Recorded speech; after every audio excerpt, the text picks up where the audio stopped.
Hello everybody and welcome to VFR. Today we are taking a look at World Update 12 here on the ground in Queenstown, New Zealand. We're going to be taking a quick trip up to another handcrafted airport added at Milford Sound, kind of on the east coast of South Island. We're here in Queenstown, which is a resort town in kind of south central mountainous South Island.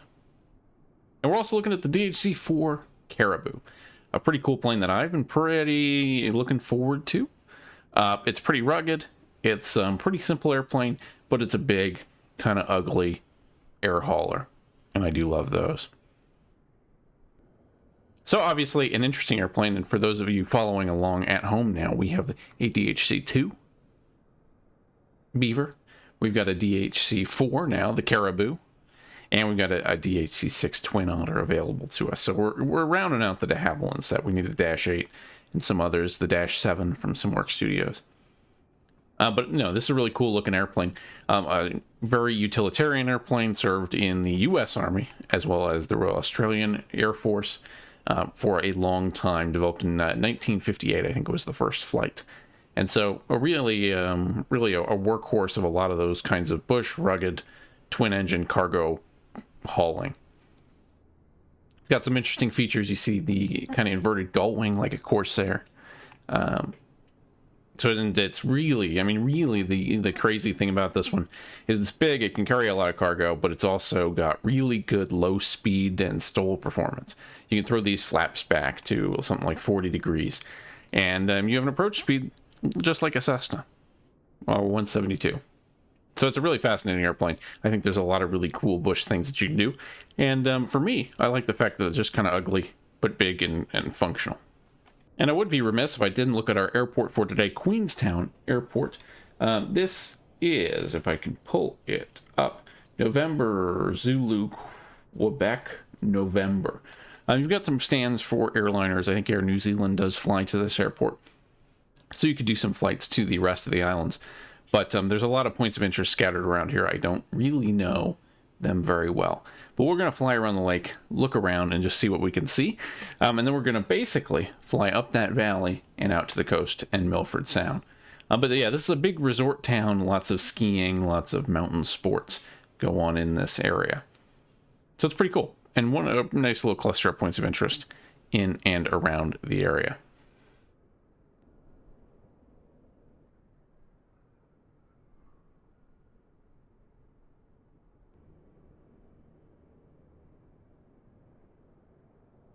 So I don't know if it's the most detailed handcrafted airport we have, but it is cool. It's a cool space to fly into, and I think you could do a bunch of different operations. There's room for bush stuff out of here, as well as just kind of general airliner flying if you want to fly to some of the bigger airports there.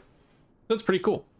All right, so we're gonna hop into the Caribou, get it fired up, and we're gonna get on our way.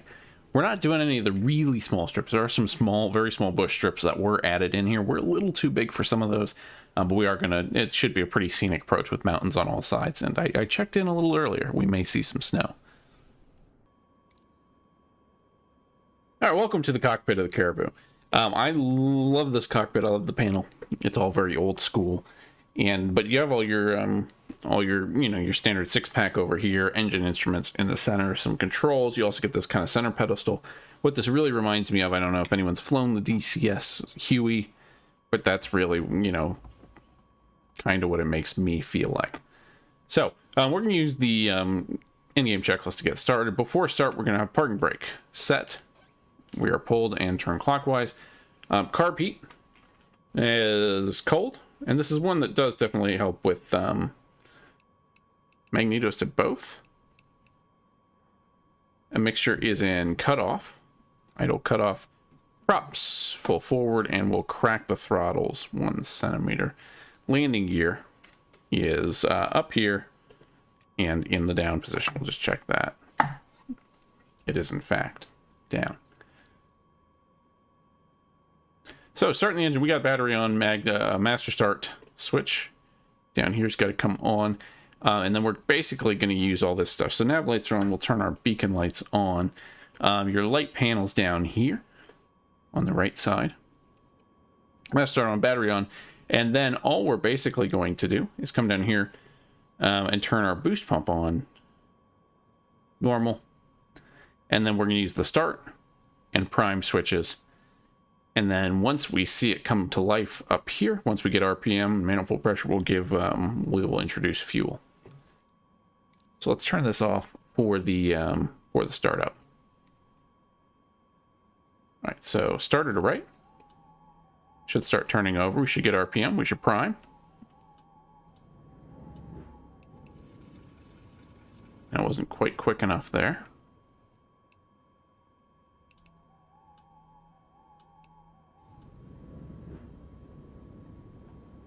I'm going to go full rich. And you can crank the throttles too. So that's all there is to it. Oh, that's good. We can go start left.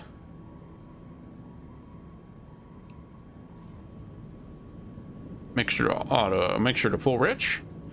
And that's all we needed. You're looking for about 800 RPM. My throttles are a little far open on that, but that's all right. All right, we'll bring the throttles back to idle and get ready for the rest of this. Now if we want some panel lights, we can turn that on here.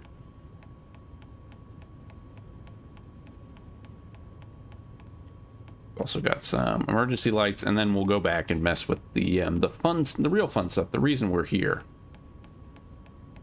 Which is, of course, the cargo door. And you all know how I feel about custom animations. These knobs take a lot of turning. All right, so I've set up a custom view back here, and you can push to test. That works.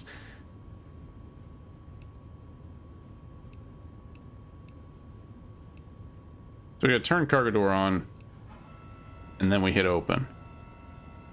And it'll open up. We can do the ramp too. And boy, I mean, that alone is worth the price of admission. I do love a good animated cargo door, as much as, if not more than anyone. I mean, that's good stuff right there.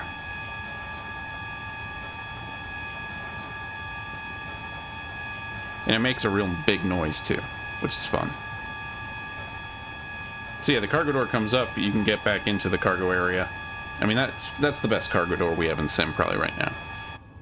Which is cool. And you can use whatever you want to walk back there. I actually have a custom view set up kind of in this seat right back here.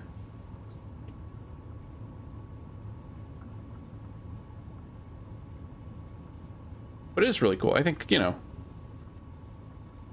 modeling looks good. Not the best in the Sim. That broom could use a little work, but it is, $15. I can't complain too much. That's really fun. That's a cool cargo door. So to come back up here, we do have some annoying limits, like 120 knots for the cargo door and landing gear and all that. So if we want to go faster than that, we'll have to bring the door up. But for now, we'll leave it open. So let's come back here. Seatbelt signs on, no smoking. We'll discard all of that. We'll bring the ramp up. So, yeah, cargo door needs to be turned on, and then you can mess with all this stuff. We'll leave the cargo door open for now, just because we can. All right, and that's about it. We're going to fly this mostly visually. We're going to fly basically departing here and heading out to the west. Let me pull up Navigraph real quick. Okay, so here we are in New Zealand. We're down here in kind of South Island in the mountains here in Queenstown.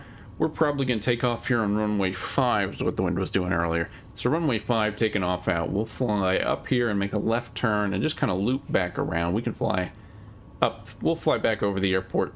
That way we'll fly past Queenstown and some of the different landmarks in there. We'll fly up there and then we'll climb out over the lake here. Lake Wakatipu. I apologize for my lack of New Zealand pronunciation. They'll make the right-hand turn here at this point, just a VFR reporting point. Make the right turn, keep climbing, over here, and then we'll just kind of make our way over the mountain and in towards Milford Sound, which is going to be very much right in a lot of mountains. So it should be a fun little approach. We'll have to get creative, but we have the right airplane for it. All right, let's roll out. Burn brake off. And we'll let it start rolling.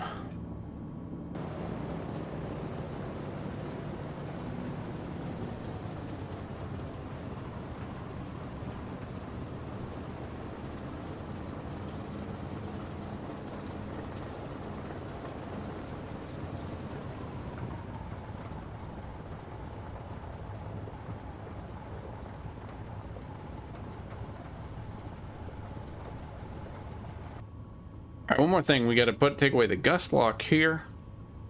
Make sure that we have full control over everything. We should be good to go. All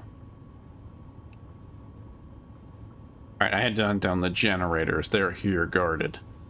So we want both of those on just to make sure. I had one test flight where I lost all my engine instruments because I didn't have the those generators on. All right, so now at this point we can also turn pitot heat on, and then everything else is just about good. We're going to bring the power up. We'll give it just one notch of flaps, down to flaps 15. And we'll do the intersection departure here again. We're taking off, climbing, and then a left-hand turn. Get kind of a funky airspeed indicator down there. We're showing about 70 knots, which is plenty for us to go flying. Positive rate. Gear up. Flaps up.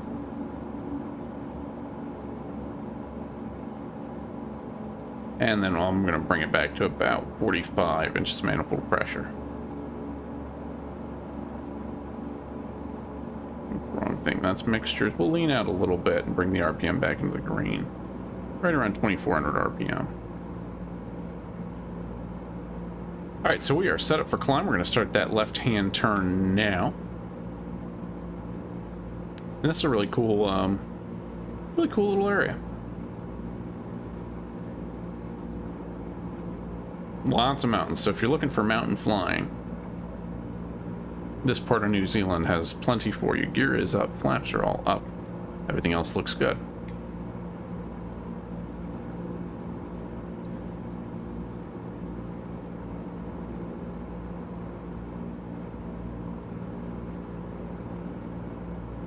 So what does this airplane not have? I do not believe it has an autopilot. We may have a DME here. I don't... Oh, we can turn it on, yeah.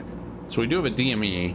We have common nav radios, and we have a little GPS unit, but we do not have an autopilot. That's, as far as I know, in most models, accurate.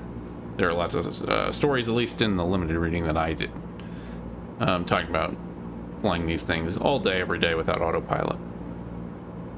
So it's very, again, kind of, the panel's busy. Lots to look at, but it's pretty smooth to get up and going. And then once you're in the air, it doesn't feel super heavy, but you do feel like you're flying an ugly duckling a little bit.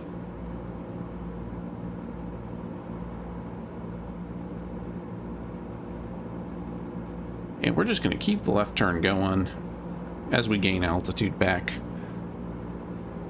over the field, kind of to the right of this mountain, and then we'll fly up the lake and check out Queenstown.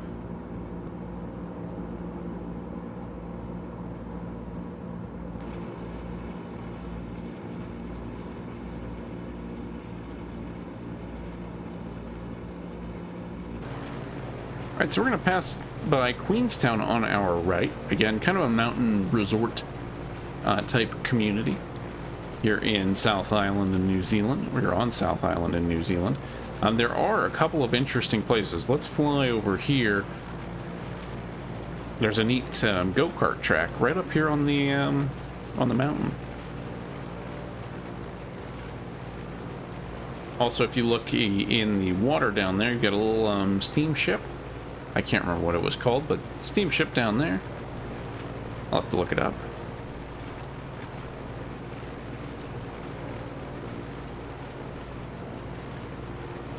That's kind of a neat place to drive go-karts if you're interested in such things.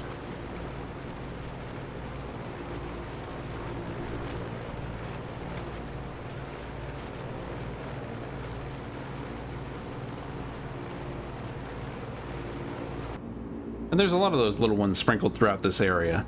A lot of the bridges are done, which is cool. There are a lot of beaches kind of along this area in small coves. And just in general, it's a neat place to poke around. Now, other places that, you know, there are big concentrations, I think they've added a lot of points of interest in places like Auckland and the other cities of New Zealand.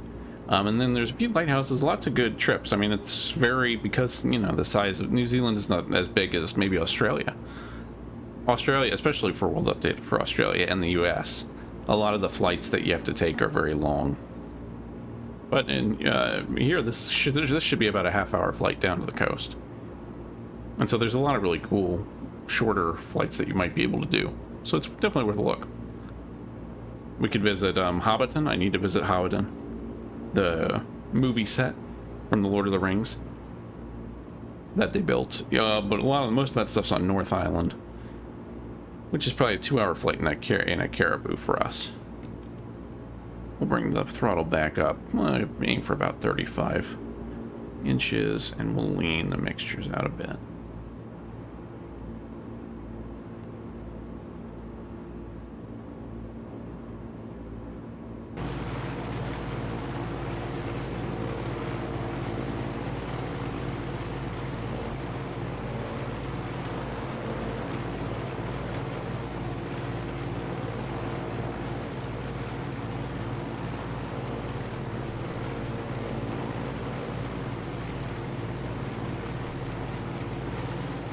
All right, we're climbing out over the mountains. We've got about like 5,000 foot peaks to clear before we get back kind of descending into the valley for Milford Sound.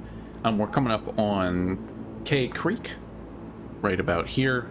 Just a VFR waypoint I tagged in Navigraph. That's roughly around here, and then we'll make a left-hand turn, still climbing, and then just kind of avoiding any mountains we see. Weather's pretty good. We're VFR. And clear skies, sunny weather, but we are going to hit the snow line here in just a minute. After that, we'll basically get up and follow the road in if we get lost. So we'll be flying out and following the road. Once we pick it up over this next left-hand turn, then a ridge, and then road into Milford Sound.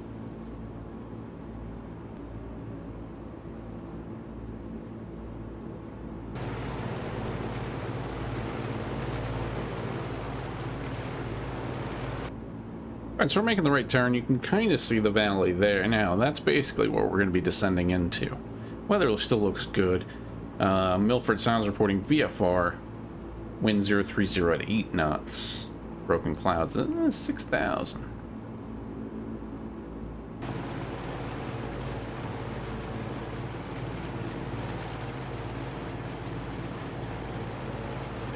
Alright, so we're well into our trench run now. I do need to stay above 5,000.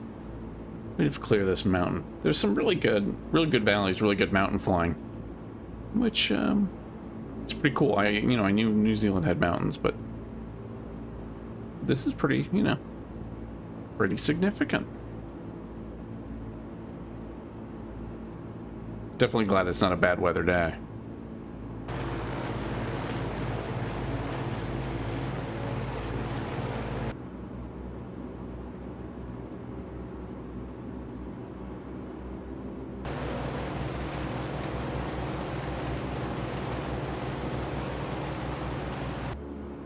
Alright, so we definitely didn't take a wrong turn there.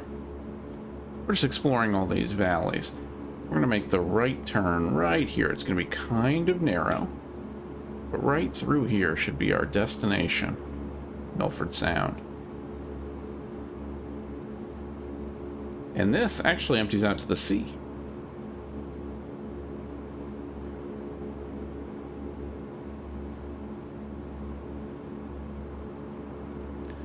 And you can just about see it coming in now. Right there is our destination.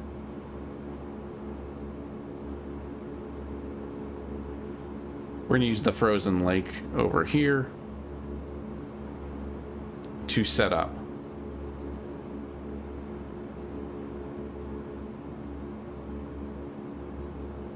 That's an interesting place for a cruise ship right now. Let the speeds start coming back.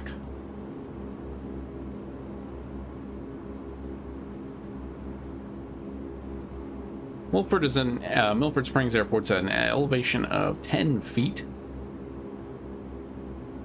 And we're here at 1,000 feet now, so let's just start coming back, but we do want to start bleeding speed. Also, props full forward will bring mixture to full rich, and do a little bit of an Arctic landing.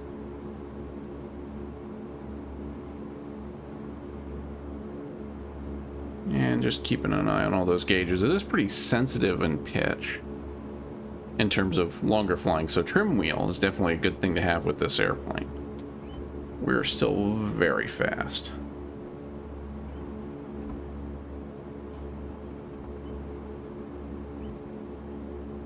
Let me just trim up a little bit.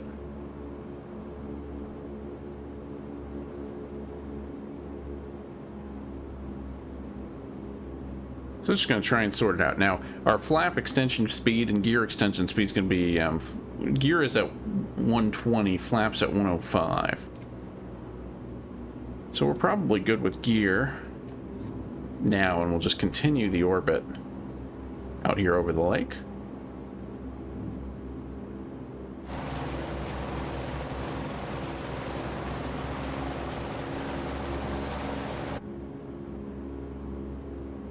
And then we'll line up to land into Milford Sound. We'll probably aim for runway 11 with the wind. Well, we don't really have a good forecast here. But we'll line up for runway 11.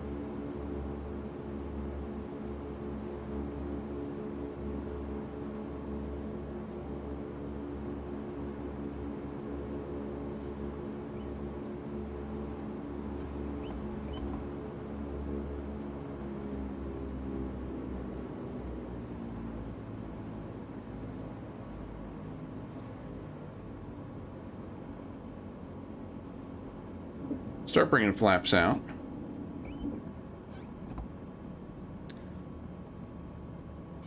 Flaps 15, and it is a little tough to see here with white out everywhere. Go flaps 20 below 95. Flaps 30 below 85. We're a little high.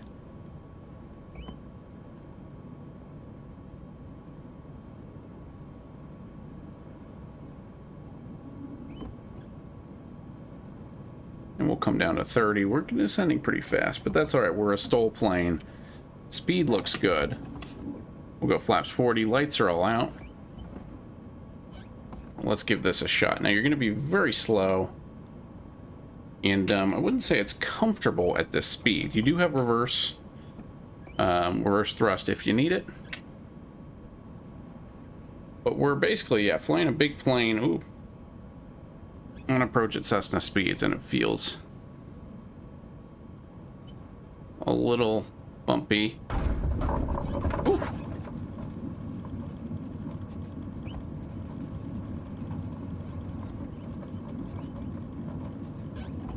And we'll throw it into reverse. So not a very decent landing. But this is a tough airplane, and it's been through worse. Let's turn off here and taxi over to the little cabins.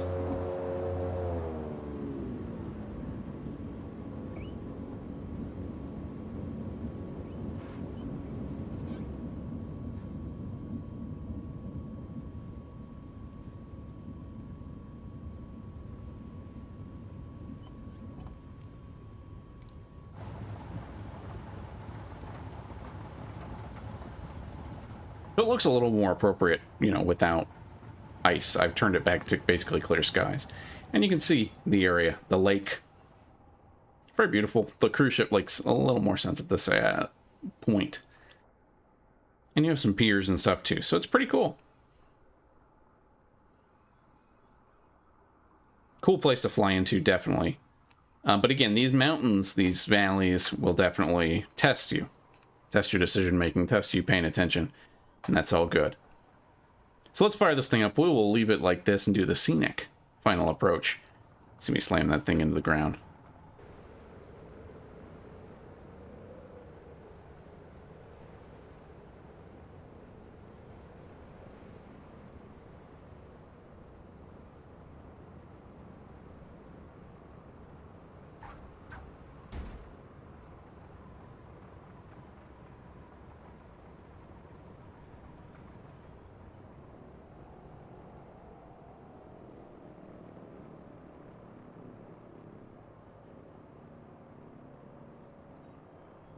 So all in all, really fun flight. You could use a little work on the slow speed approaches. But when you're coming in that slow in a big old honking airplane like this, that's what you got to contend with. So it's pretty interesting, and definitely an interesting airplane. Cool place to fly. We've barely scratched the surface of New Zealand and all the stuff they've added in World Update 12. It's kind of nice because it's a kind of compact country with a lot of varied terrain. So it's definitely worth exploring. Check it out. Enjoy. Hopefully this inspires you or, helps you check out what's going on there. If you have any questions, places we should fly, other things we should check out, drop in the comment section below. As always, I would do all the usual YouTube stuff like comment, subscribe. Every little bit helps the channel. And yeah, that's all I got for this one. Thanks for coming along, everybody. Happy flying.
So it looks a little more appropriate, you know, without ice. I've turned it back to basically clear skies.